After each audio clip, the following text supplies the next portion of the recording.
प्यारे बच्चों, पेश है आपके लिए एक नई और जादुई कहानी।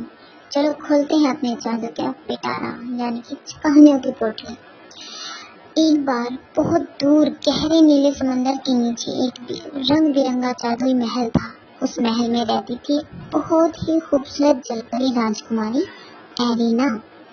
उसके पास था एक चमकदार मोतियों वाला जादुई सीप जो समंदर की रोशनी और शांति बनाए रखता था। एक रात जब सब कुछ शांत था और एरिना अपने रंगीन महल में मोतियों से बने तकिए पर सो रही थी, तभी एक अजीब हलचल हुई। एक भयानक चुड़ैल जो समंदर की गहराई से आई थी धीरे धीरे छिपती हुई महल के पास पहुंची। उसके लंबे बाल बिखरे हुए थे, लाल आंखें चमक रही थी और उसके हाथ में एक जादुई छुरी थी। उसका इरादा था जादुई मोती वाला सीप चुराने का। वह चुपचाप महल के अंदर घुसी। दीवारें मोतियों से सजी थी और नीली रोशनी में चमक रही थी।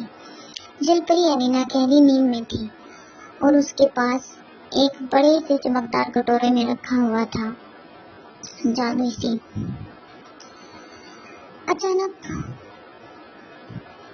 अचानक उस जादूगरनी ने वह सीप चुरा लिया और चारों तरफ समुद्र में अंधेरा छा गया। जब जलपरी एरिना की नींद खुली तो उसने देखा कि जादुई महल अब उतना नहीं चमक रहा था।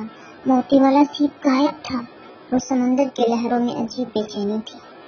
एरिना समझ गई कि बहुत कुछ बुरा हुआ है।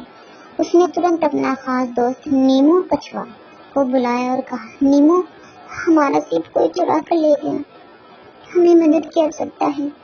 नीमो कछुआ पानी की सतह से निकलकर धरती के जंगल में जा पहुंचा, जहाँ रहते थे बोलने वाले जानवर, टोनी शेर, मीमू हाथी, चिंकी तोता और जिप्सी लोमड़ी।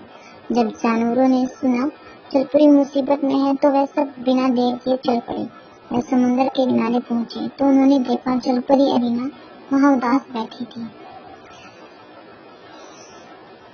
उन्होंने जलपरी से कहा, क्या बात है जलपरी एरिना, प्यारी दोस्त, तुम इतना उदास क्यों हो? जलपरी ने सब बताया कि अब मैं बहुत परेशान हूँ। यहाँ पर मेरे पिताजी भी नहीं है और किसी ने हमारा जादुई सीप चुरा लिया। अब मैं समुद्र की लहरों को शांत कैसे करूँगी?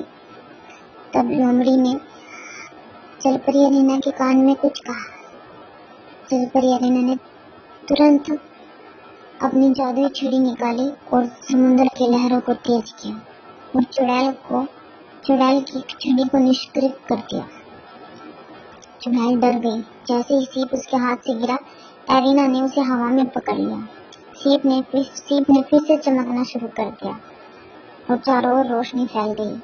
चुड़ैल भागकर जो धरती पर पहुंची, वो जंगल की ओर दौड़ने लगी तो टोनी हाथी ने उसे अपनी सूंड में उठाकर दूर फेंक दिया और शेर ने उसे अपने बड़े बड़े दांतों से फाड़ दिया। ओह बच्चों, यानी कि मर दिया।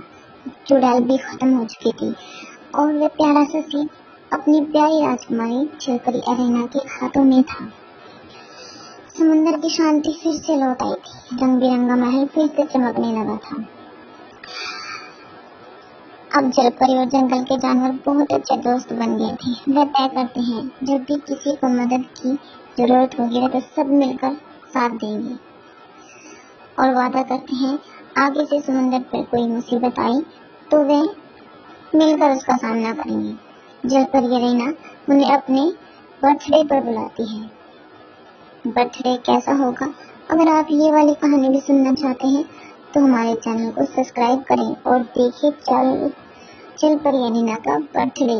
इस कहानी को सुनने के लिए लाइक करें, कमेंट करें और प्लीज प्लीज प्लीज प्यारे बच्चों सब्सक्राइब जरूर करें। और हाँ, बर्थडे पर आना मत भूलें। बाय प्यारे बच्चों।